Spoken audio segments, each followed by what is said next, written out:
আল্লাহ বলছেন তিনি সেই সত্তা, তিনি তার রাসূলদেরকে পাঠিয়েছেন দ্বীন হক এবং সত্য দিন হেদায়েত সহকারে আল্লাহর দ্বীনকে বিজয়ের জন্য। বিজয় হবে নবীর হাতে। কার হাতে? ঈসা আলাইহিস সালামের হাতে দ্বীনের বিজয় ঘোষণা করবেন। ঈসা আলাইহিস সালামের হাতে মারা যাবে দাজ্জাল, ওই বেয়াদব। কি নাম? দাজ্জাল। দাজ্জালের ফিতনা এত কঠিন হবে, রাসূল বলেছেন মহিলাদেরকে ঘরের ওই যে চৌকির পায়ার সাথে বেঁধে রাখবা, মহিলারা ছুটে যাবে সব। আমাদের দেশে দেখবেন নচা পচা পীর সাহেব আছে যেগুলোর কিচ্ছু নাই, ল্যাংটা আটে, এদের পিছনে মহিলারা আছে না নাই? কথা বল না কেন? যে কোনো ভন্ডের জায়গাতে ওরসে যায়, কারা বেশি যায়? কারা বেশি যায়? গোপনে যায়, চাবি জানে, ওইটা আনে, সেটা আনে, ঠিকটা বেটি? খবরদার এদেরকে।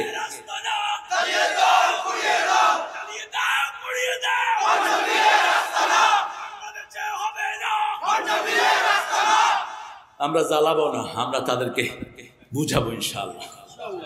জ্বালান পোড়ান আমাদের কাজ নয়, জ্বালান পোড়ান হলো শয়তানদের কাজ। জালো জালো, আগুন জালো, এখানেও জ্বলবি ওখানেও জ্বলবি। আমরা এখানেও নূরের বাতি জ্বালাবো, ওখানেও নূরের নিচে থাকবো, ঠিক না বেটি? আমাদের ইসলামটা কি? নূর। ইসলামটা কি? দ্বিতীয় হাদিস নেন, মা আয়েশা থেকে বর্ণিত, মা লাইসা ফি আমরুনা ফাহুয়া রাদ, যেটাতে আল্লাহর নির্দেশ থাকবে না, রাসূলের সুন্নাত থাকবে না, সেটা আমরা মানবো না। রাসূল বলেছেন নামাজের পরে, ওই যে আজানের আগে পরে কোন আওয়াজ মসজিদে হতে পারবে না। একটা গ্রুপ আছে আজানের আগেও বিভিন্ন জিনিস পড়ে, আজানের পরেও পড়ে, আছে না নাই? মসজিদের মাইক শুধু ব্যবহার হবে কার জন্য? আল্লাহর জন্য। এমন কি রাসূলকে এসে একজন সাহাবী বলছেন, ইয়া রাসূলুল্লাহ আমার ব্যবসা যেন বরকত হয়, আপনি একটু দোয়া করেন। রাসূল দোয়া করলেন, আল্লাহ এর ব্যবসা যেন কোনো বরকত না হয়। মসজিদের মাইক একমাত্র আল্লাহর ঘোষণার জন্য। রাসূল সাল্লাল্লাহু আলাইহি সাল্লাম যা করেছেন আমরা তা করব। রাসূল কোনদিন কারো কদমে সালাম দেন নেই। আমাদের লোকেরা কদমে সালাম দেয়, ঠিক না বেঠি? অমুকের কদমে লাখো সালাম, এটা কুফুরি। সালাম কার নাম? কার নাম? এটা তুমি কদমে দিলা কিভাবে? সালাম শিখিয়েছেন আল্লাহ নিজে, সূরা সাফফাত, সুবহানা রাব্বিকা রাব্বিল ইজ্জাতি আম্মা ইয়াসিফুন ওয়া সালামুন আলাল আলহামদুলিল্লাহি রাব্বিল আলামিন। পড়েন, সুবহানা রাব্বিকা রাব্বিল ইজ্জাতি আম্মা ইয়াসিফুন ওয়া সালামুন আলাল মুরসালিন আলহামদুলিল্লাহি রাব্বিল আলামিন। সালাম তোমাকে হাজারো সালাম, হে আমার নবী আকরাম সাল্লাল্লাহু। রাসূল সাল্লাল্লাহু আলাইহি সাল্লামকে আল্লাহ বললেন, মুহাম্মদ সাল্লাল্লাহু তোমার উম্মতদেরকে বলে দাও, কেউ যদি তোমাকে সালাম দেয় আমি আল্লাহ নিজে তাকে সালাম দেই। 3 নম্বর হাদিস, নু'মান ইবনে বাশীর রাদিয়াল্লাহু আনহু আরদা, বাবুল ফিতানের হাদিসের জন্য তিনি বিখ্যাত। তো বুখারীতেও তিনার কিছু বিখ্যাত হাদিস এসেছে। মিরাসের যে হাদিসটি তিনার, এটা অত্যন্ত বিখ্যাত হাদিস। কোন পিতা যদি জীবদ্দশায় সন্তানকে সম্পদ দেয়, ছেলেকেও 2 ভাগ, মেয়েকেও 2 ভাগ, এটা নু'মান ইবনে বাশীরের হাদিস। তিনার বেশ কিছু বিবি ছিলেন। তো তিনার এক বিবি রাসূলের কাছে গিয়ে বলছেন, ইয়া রাসূলুল্লাহ আপনি আমার স্বামীকে বলেন আমাকে যেন একটা গোলাম দেয়। কি দেয়? কি দেয়? গোলাম দেয়। রাসূল সাল্লাল্লাহু আলাইহি ওয়াসাল্লাম জিজ্ঞেস করলেন, নোমান কি অন্য বিবিদেরকে এরকম দিবে নাকি? কয় না। রাসূল বললেন, তাহলে আমি এই মিথ্যার সাক্ষী হতে পারবো না, দিলে সবাইকে দিতে হবে সমানভাবে। এই হাদিস থেকে মুহাদ্দিসিনে কেরাম মাসলা নিয়েছেন, কোন পিতা যদি সম্পদ সন্তানকে জীবদ্দশায় বন্টন করে দেয়, ছেলে 2 ভাগ, মেয়েও 2 ভাগ, আর মৃত্যুর পরে আয-যাকারু মিসলু হাজ্জিল উনসায়াইন, ছেলে পাবে 2 ভাগ, মেয়ে পাবে 1 ভাগ। এটা মাথায় রাখবেন। নু'মান ইবনে বাশীর বলছেন, আল হালালু বায়্যিনুন ওয়াল হারামু বায়্যিনুন বাইনাহুমা মুশতাবিহাত, হালাল স্পষ্ট, হারাম স্পষ্ট, মধ্যখানে কিছু সন্দিহান জিনিস আছে। হারাম আমরা করব না, হালাল আমরা ছাড়বো। নামাজ হালাল, নামাজ করব, ঠিক না বেঠিক? পিতামাতার খেদমত করা কি ফরজ, এটা করব। প্রতিবেশীকে কষ্ট দেয়া কি? জোরে বলেন। মানুষের জমি দখল করা কি? কাউকে মিথ্যা প্রতিপন্ন করা কি? মিথ্যা মামলা দেয়া কি? মিথ্যা মামলার সাক্ষী হওয়া কি? গায়েবী মামলা দেয়া কি? কত বড় সৈনিক। সূরা হজ 30 নম্বর আয়াত, অস্তানিবুর রিজতা মিনাল আওসাম অস্তানিবু কাওলাজ জুর। রাসূল মসজিদে নববীর মিম্বারে বসলেন আর বললেন, তোমরা মূর্তি পূজা ছাড়ো, মিথ্যা কথা ছাড়ো। মিথ্যা কথা, মূর্তি পূজা এক, মূর্তি পূজাও মিথ্যা, মিথ্যা কথাও মিথ্যা। আল্লাহ আমাদেরকে হেদায়েত দান করেন, বুঝাবেন বিনয়ের সাথে। হিন্দু ধর্মে মূর্তি পূজার কোনো জায়গা নাই। এই মূর্তিদেরকে কিয়ামতের ময়দানে আল্লাহ বলবেন, এই যাও, তোমরা যারা যার পূজা করেছো তার কাছে যাও, ওই মূর্তিগুলোর কাছে যাও, যেগুলোকে সেজদা দিয়েছো, যে পীরগুলো সেজদা দিয়েছে তার কাছে চলে যাও। আছে না কিছু ভণ্ড, সেজদা নেয়, পা কেটে ফেলেন সব শয়তানদের, সব মাজার ভেঙে গুড়িয়ে দেন। মুসলিম শরীফের হাদিস, রাসূল প্রথম ময়দানে গেলেন, এই আলী এদিকে আসো, যত কবর উঁচু দেখবা ভেঙে মাটির সাথে মিশাও। কত দরদ মাজারের, মাজার শব্দটাই নাই কোরআন হাদিসের কোথাও। কি আছে? কবর।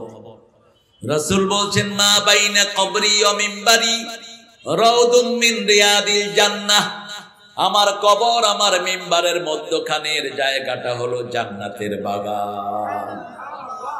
আবার রাসূল দোয়া করতেন নামাজে আসার সময়, আল্লাহুম্মা পড়েন, আল্লাহুম্মা ইজআল ফি কলবি নূরা ওয়া ফি আইনি নূরা ওয়া ফি সামঈ নূরা ওয়া ফি বাসারি নূরা ওয়া ফি আযামি নূরা ওয়া ফি মুখি নূরা। আল্লাহুম্মা ইজআল নূরান মিন ফাওকি ওয়া মিন তাহতি ওয়া আন ইয়ামিনি ওয়া আন শিমালি। আল্লাহুম্মা হাবলি নূরা হাবলি নূরা ইজআল নূরান ফি কবরি ইয়া আরহামার রাহিমিন। রাসূল দোয়া করতেন, হে আল্লাহ আমার উপর থেকে, নিচ থেকে, ডান থেকে, বাম থেকে, পিছন থেকে, সামনে থেকে নূর দেন। আমার মগজে, চোখে, হাতে, পায়ে, অঙ্গ প্রত্যঙ্গ, অস্থিমজ্জায় নূর দেন। আমি যখন চলে যাব আমার কবরটা নূর দিয়ে ভরে দিয়ে। আরো আস্তে কও সুবহানাল্লাহ। তিনটা সূরা হলো পুরা নূর। কয়টা?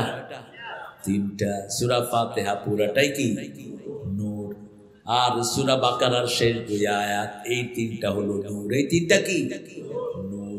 বেশি বেশি পড়বেন। রাসূল রাতে শোয়ার সময় পড়তেন, আমানার রাসূলু বিমা উনজিলা ইলাইহি মির রাব্বিহি ওয়াল মুমিনুন। মুখস্থ আছে আপনাদের? আছে? পড়েন, পড়ায়া দেই যাতে রাত্রি গিয়ে শুইতে শোয়ার সময় আর পড়তে না লাগে। পড়েন, আমানার রাসূলু বিমা উনজিলা ইলাইহি মির রাব্বিহি ওয়াল মুমিনুন কুল্লুন আমানা বিল্লাহি ওয়া মালাইকাতিহি ওয়া কুতুবিহি ওয়া রুসুলিহি লা নুফাররিকু বাইনা আহাদিন মির রুসুলিহি ওয়া ক্বালু সামি'না ওয়া আতা'না গফরানাকা রাব্বানা ওয়া ইলাইকাল মাসীর। لا يكلف الله نفسا إلا وسعها لها ما كسبت وعليها ما اكتسبت ربنا لا تؤاخذنا إن نسينا أو أخطأنا ربنا ولا تحمل علينا إصرا كما حملته على الذين من قبلنا ربنا ولا تحملنا ما لا طاقة لنا به واعف عنا اغفر لنا وارحمنا أنت مولانا فانصرنا على القوم الكافرين। বলেন আমিন। এবার পড়েন আমার সাথে সূরা আরাফের প্রথম আয়াতটা আমরা পড়ি, দেখি কতদূর যাওয়া যায়। থাকবেন তো ইনশাআল্লাহ? আনোয়ার সাহেব আসবেন, আপনারা থাকবেন। আলহামদুলিল্লাহ, দীর্ঘদিনের তিনি ক্ষতি। পড়েন, আলিফ লাম মিম সাদ কিতাবুন উনজিলা ইলাইকা ফালা ইয়াকুন ফি সাদরিকা হারাজুন মিন লিতুনজিরা বিহি ওয়া যিকরা লিল মুমিনিন। ইত্তাবিউ মা উনজিলা ইলাইকুম মির রাব্বিকুম ওয়া লা তাত্তাবিউ মিন দুনিহি আউলিয়া কালিলাম মা তাযাক্কারুন।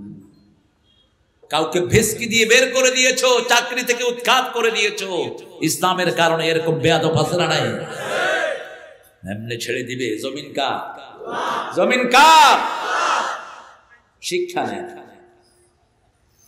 तेरे जैसे लाखों आए, लाखों इस माटी ने खाए, रहना नाम निशान बंदे, झूठी तेरी शान रे, मत कर तू अभिमान। किसेर अहंकार, किसेर তোর দাম্ভিকতা? জমিন আল্লাহ, আইন চলবে আল্লাহ। তুই কোত্থেকে আসছো তা দেওয়ার জন্য? শিক্ষা ব্যবস্থা ধ্বংস করে দেয়া হয়েছে, ঠিক না বেটি? বাচ্চাদেরকে সমানে কোরআনের মাদ্রাসায় দিয়ে দেন, তা না হলে আপনাদের পিতাদেরকে বাচ্চারা পায়ের তলায় দিবে, এই টিচারদেরকে দিবে, এই পান্ডা নেতাদেরকে দিবে পায়ের তলায়। কোরআন শরীফে নাই বোধহয়, নাই? কোন সূরা? সূরা ফুসসিলাত, হামিম, সেজদা যেটাকে চিনি আমরা, দুইটা নাম, অনেকগুলো সূরা দুইটা নাম আল্লাহ দিয়েছে। وقال الذين كفروا ربنا أرنا الذين أضلنا من الجن والإنس نجعلهما تحت أقدامنا ليكونا من الأسفلين।